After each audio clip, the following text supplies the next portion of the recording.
So guys, আমার shopping কিন্তু almost done. দেখতেই পাচ্ছ আমি বেরিয়ে গিয়েছি জুডিও থেকে এবং আমি সামনে রাস্তার দিকে হেঁটে যাচ্ছি। অ্যান্ড কি শপিং করলাম, কেমন কি এক্সপিরিয়েন্স হলো আমার, সেগুলো সবই তোমাদের সাথে শেয়ার করব। তাই লাস্ট অব্দি ভিডিওটা কিন্তু দেখো। গাইস এই দেখো, আমি এই টপটা কিনেছি, আর এই টপটা, বেজ কালারের টপটা কিনেছি।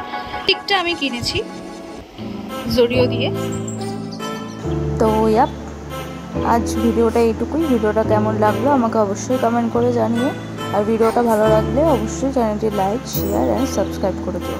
আর হ্যাঁ, আমি আমার ইনস্টাগ্রাম আইডি ভিডিওতে মেনশন করে দিয়েছি, তোমরা চাইলে আমাকে ইনস্টায় ফলো করতে পারো। বাই।